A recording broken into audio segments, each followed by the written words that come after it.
the shamanic traditions worldwide. If previous episodes threaded country, slope, and sky into different logics and passage, shamanism is the portable technology of passage.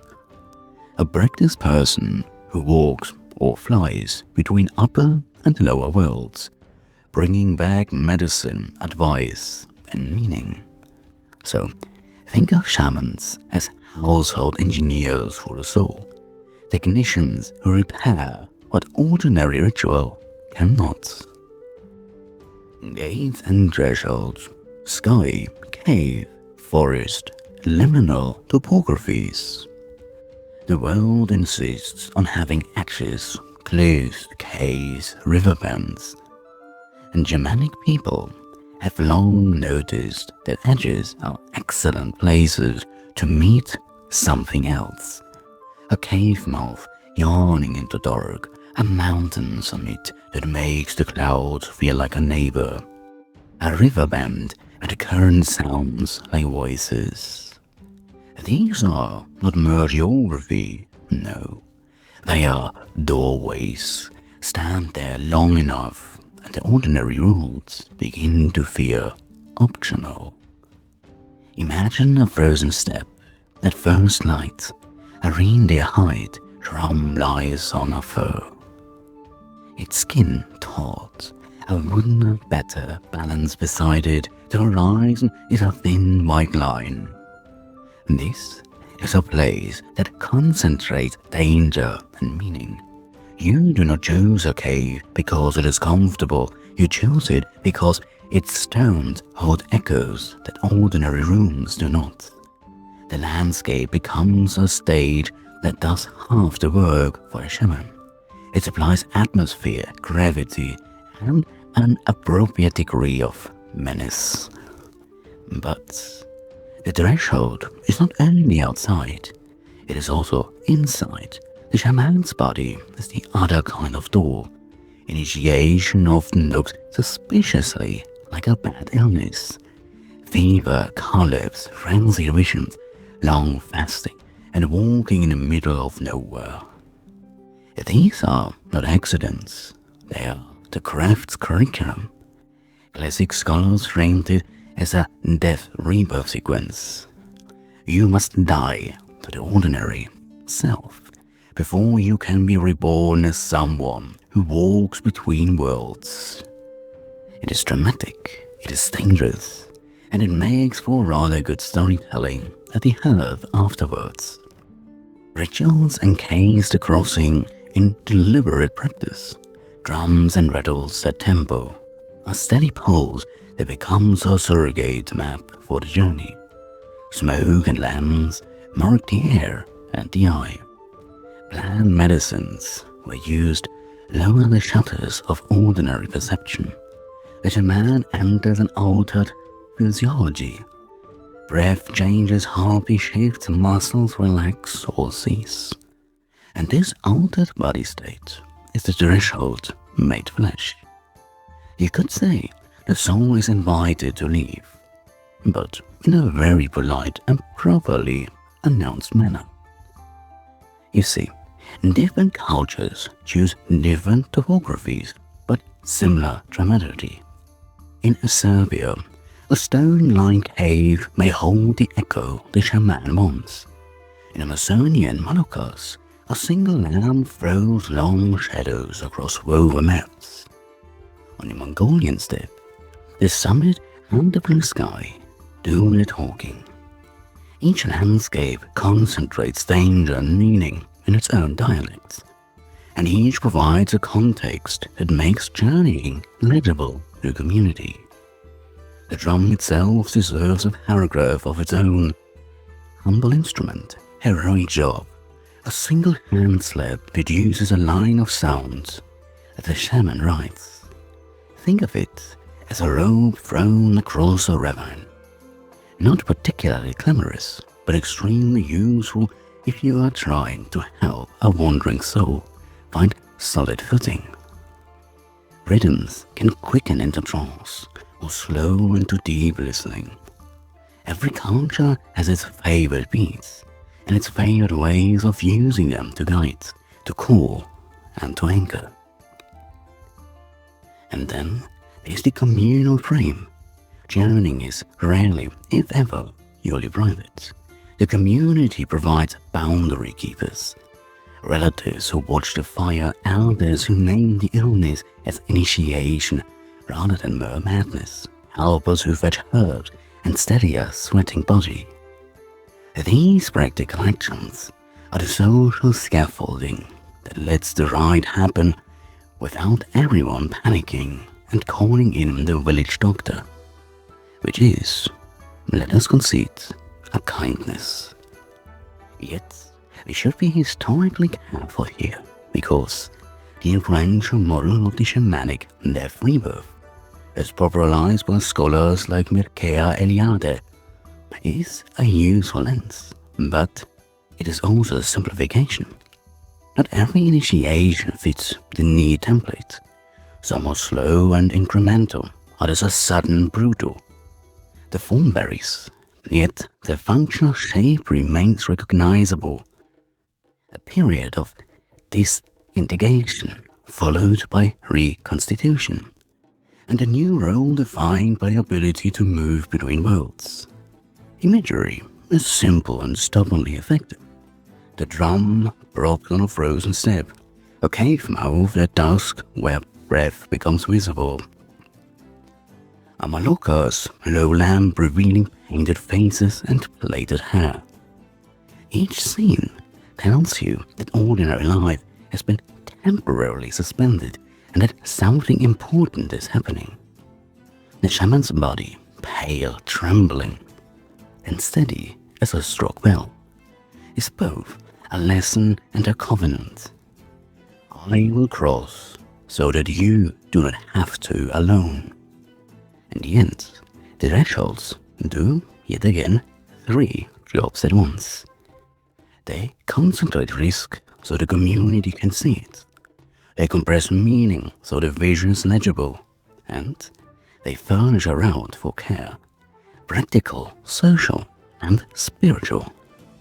When a drum strikes and the world thins, what you see is not chaos, but choreography, a community, a craft, and a body all cooperating to open a door that the living can step back through carrying knowledge, healing, and the occasional good story to tell by the fire.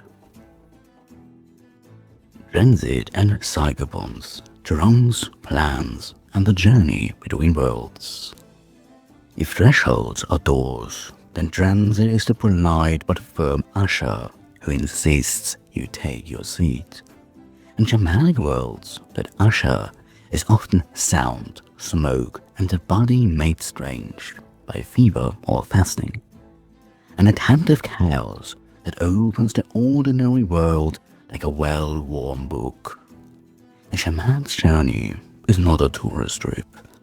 It is an art of attention and accompaniments. Drums set the spine, plants sketch the scenery, and song keeps the traveler from misplacing their luggage in the underworlds. Many cultures describe threefold map of reality.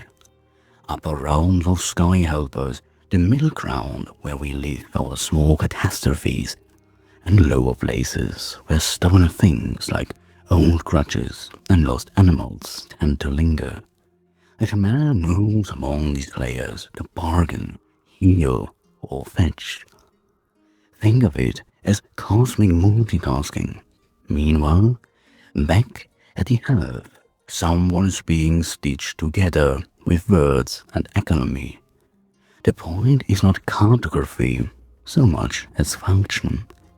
Upper world spirits often advise, middle world spirits cooperate, lower world spirits sometimes sulk until offered proper attention. Acoustic technologies do most of the heavy lifting. A drum beat is not decoration, it is a technology for calming and rearranging a nervous system. Rattles, repeated syllables, and steady throat music, and ring, breath, and heartbeats. producing a window in which perception reorganizes itself. Ethnographers working with circumpolar and Siberian traditions emphasize rhythm as both map and engine. The right tempo will carry a journey forwards. The wrong one tends to result in embarrassing returns to the kitchen. Rhythm is, in short, the right-hand app of altered states. Point your thumb and hope the beat picks you up. Now, plant sacraments are another route entirely, and they come with their own rules of the road. You see, in the Masonian traditions, potent brews such as ayahuasca create visionary environments where helper spirits speak through sound and song. Among trained healers, those songs, called ikaros, not mere melodies, but directional instructions. They cut through the brew's noise and allow helpers to be heard. This is not recreational psychedelia with a postcard. No, it is a disciplined craft in which brewer, singer and patient form a tiny, intense committee for the soul's business. Names are called, intentions clarified, and the spirits weigh in, often more dramatic costume changes than an ordinary opera. The shaman's toolkit, therefore, looks modest and, upon closer inspection, rather brilliant. Drum, rattle, a voice that can unfurl names like flags, smoke to mark thresholds, and sometimes plant medicines that render the invisible conspicuously chatty. The practitioner's altered physiology, fevered, fasted, or pharmaceutically intoned, is itself a limin. The body becomes a map that others learn to read. It is a craft that requires endurance, discretion, and an excellent sense of timing.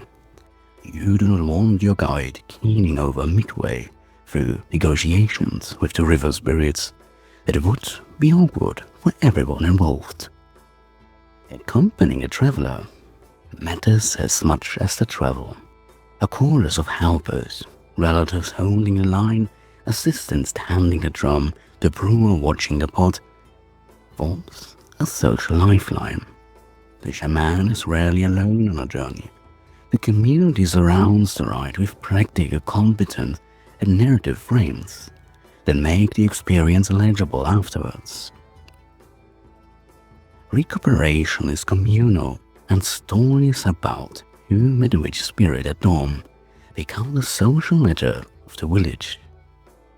Yet there are dangers, of course. Trance can misfire, plans can produce visions that confuse rather than clarify, spirits may require negotiation rather than polite applause. The work then is an ongoing practice in attention, keeping the client oriented, the songs intelligible, the drums steady, and the metaphors manageable. When done well, a shamanic crossing resolves illness, retrieves lost fragments of soul, or negotiates peace with a grieving ancestor. When done badly, you get a complicated story and someone who insists they once argued philosophy with a river. So, for the record, the spine of the whole operation is sound. Cross-cut, a drummer's hand, a pot being stirred, a voice singing names. And you see how rhythm, plans, and song form a single technology. One that moves a mind through realms, returns what is missing, and leaves a village with a story that will be told, apologetically grandiose, for years. So, in short, drums do the driving, plans open the windows, and songs keep everyone from reaching for the emergency brake. God and inhabitants, animal allies, helper spirits, and ancestral patrons. The shaman's court is not a courtroom, so much as a very crowded sitting room, an ecology of allies, ancestors, and occasionally inconveniently theatrical beasts. Power in this world is not self-contained. It arrives as company, animals, dead relatives, culture heroes, and local gods turn up as helpers, familiars, and advisors. They may ferry you across a river, translate an angry spirit's grievance, or sit cross-legged on your conscience until you do the right thing. So, meet the helpers. You see, in many northern traditions, an animal spirit, a bear, a wolf, a bird, is the shaman's guide and translator. The beast has a personality, a backstory, and a name that elders recall like a family anecdote. In Amazonian contexts, the helpers can be a jaguar spirit or plant entities who teach the songs. In parts of North America, coyote or raven arrive with a grin and a lesson that seldom comes without irony. These allies are not mere props, they are active agents with preferences, grudges, and occasionally excellent taste in ceremonial regalia. Helpers often appear in a shaman's costume. Feathers, claws, and fur pinned to a coat are not fashion statements but visible signatures of relationship. When a hand adjusts a feather or a bead is offered at an altar, the film captures something more than aesthetics. It catches a promise honored between human and spirit. Offerings, tokens, and ceremonies are the bookkeeping of this relationship. The shaman repays a helper not in cash but in ritual reciprocity. Songs, offerings, named rites, and taboos neglect your obligations, and the helper becomes less helpful and more sulky, rarely fatal, but hugely inconvenient. And ethics matter. Shamans bargain, plead, and sometimes punish, but their power is constrained by reciprocal obligations. A spirit gives aid and expects care in return, a taboo observed, an offering made, a taboo respected. And these limits are not bureaucratic fuss, they keep the whole system honest. A shaman cannot simply command spirit like a rude guest ordering room service. There are rules, taboos, and consequences, and a community's memory polices them.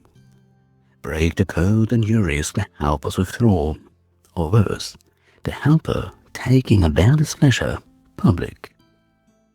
And remember, encounters vary by region. In Siberia and among Altai people, the animal familiar model is prominent.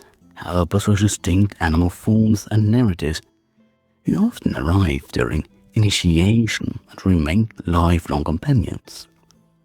In Amazonian practice, helpers can take vegetal or jaguar form and are intimately tied to plant sacrament knowledge.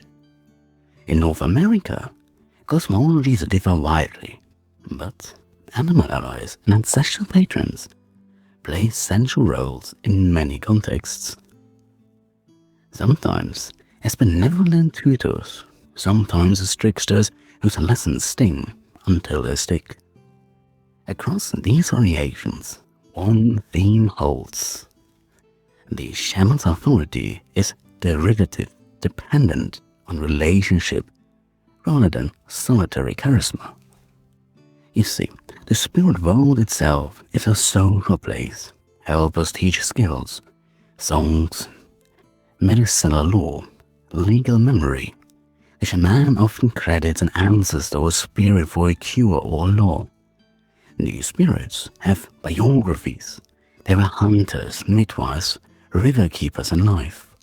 In death, they continue to act, and their stories are told in naming ceremonies and drum songs. Ethnographies are full of such named helpers with quarrels, favors, and all the petty jealousies that make good human drama. Only now, the stakes are a little more supernatural. Moments of revelation feel intimate and theatrical. A hand lays down a bowl of milk, a feather flutters, the shaman's voice drops, and the cadence changes. For a moment, someone else speaks through them. The transformation is not mere mimicry, but a negotiated presence. They help us priorities, tone, and humor. Slide into the shaman's speech. We hear otherness, and we know it is authorized, because the community recognizes the voice. The reveal is usually followed by an offering, a song, and the naming of debts to be repaid.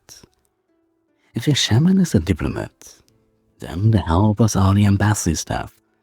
They tutor, justify, transport, and occasionally test. They are generous and demanding. They teach a shaman to heal, but they also require that healing to be paid forward in care and ritual upkeep. The relationship is a long contract, one that needs individual skill to community memory and ecological stewardship. So, at the end of the day, the shaman's court is less about rank and more about responsibility. Power comes in company, and that company keeps the craft honest. Allies that teach, ancestors that remember, and a handful of tricksters who make sure everyone keeps paying attention. The shaman's work is never solitary, and nor should it be. But when the helpers gather, the villagers past, its medicines and its stories all travel at once. Judgment, reward, and cultural function, healing, social repair, and ecological knowledge. Shamans do the practical work of repair, not with law books and gavels, but with drums, songs, and a remarkable knack for finding what the rest of us have misplaced. A soul fragment, a lost weather vapor, or the dignity of a quarrel. They are, in short, social engineers, whose bent is the earth and whose toolbox is thoroughly analog. Herbs, songs, clothes, and an exceptional reluctance to bill by the hour. Healing is the headline. Shamans diagnose by reading altered states and signs, extract harmful spirits, retrieve what some traditions call the lost soul, and perform cleansing rites designed to restore a person's footing in the world. Success is not measured by a legal verdict, but by return. A patient who eats again, a wound that becomes fruitful, a fever that breaks. And their diagnostics are both metaphysical and eminently practical.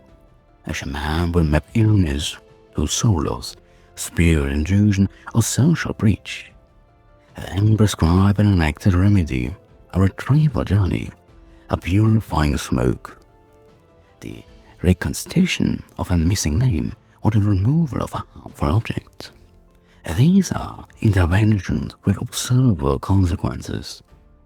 The body warms, appetite returns, crops recover, and thus authority flows from efficacy rather than mere rhetoric. Shamans also dispute mediators with a peculiar efficiency. When people argue about theft, marriage life, or why the fish won't bite, the shaman can identify offending spirits, detect moral transgressions, and prescribe reparative rites. Offerings, apologies staged with song, or communal fasting. The remedy is performative and reparative. It restores balance, and importantly, renders the result visible to the community. This practical effectiveness is why shamans often hold social authority, because their judgments change outcomes. And then there is ecological memory. You see, shamanic law encodes seasonal rhythms, hunting cycles, plant pharmacopoeias, and animal habits. Knowledge accumulated over generations and transmitted through story, ritual, and apprenticeship. Ritual injunctions often double as adaptive environmental rules. Do not hunt during the breeding season. Leave certain groves unharvested. Perform offerings that mark respect for restraints. Sounds familiar, doesn't it? In times of scarcity, these rules function like a communal early warning system, and they are every bit as empirical as they are sacred. The courtroom of the shaman is therefore not abstract adjudication, but an acted remedy. A typical case proceeds like this. Diagnosis via trance and divination, a negotiated prescription, song, offering, taboo, a public performance of repair, and a period of communal monitoring. If fertility returns or the weather steadies, the procedure is vindicated, and the shaman's moral capital accrues accordingly. This is accountability by observable effects rather than a talk-heavy plea bargain. Now, there are ethical limits built into the system. Shamans answer to helpers and ancestors. They must observe taboos and perform reciprocity. Their craft carries ambivalence. They can heal, but a misused rite can also harm. The community's memory and ritual bookkeeping, offerings, name deaths, and local law act as checks against abuse. It's a surprisingly elegant mix of folklore and governance. So think less mystic overlord, more practical custodian with a flair for incense. Practically speaking, their interventions are varied. Soul retrieval ceremonies for those who wander from themselves, cleansing rites that remove malignant spirit presences, hunting rites that ritually ensure animal abundance, and seasonal rites that calibrate planting, migration, and water use. Each ritual conveys ecological intelligence, while simultaneously repairing social bonds. Or in other words, the shaman's work is double-entry bookkeeping for both people and place. The cultural function is broad and durable, by restoring health, arbitrating disputes, and stewarding local ecology knowledge. Shamans sustain social cohesion and resilience. Their rituals translate private misfortune into collective action. A village's illness becomes a communal problem with a communal remedy. And in doing so, they preserve memory, redistribute responsibility, and keep environmental practices adaptive across generations. So remember, shamans do not judge from a throne, they ment. Their verdicts are medicines, their sentences acts of repair, and their authority is proven where repairs hold. In healed bodies, renewed fields, and neighbors who sleep easier for another season.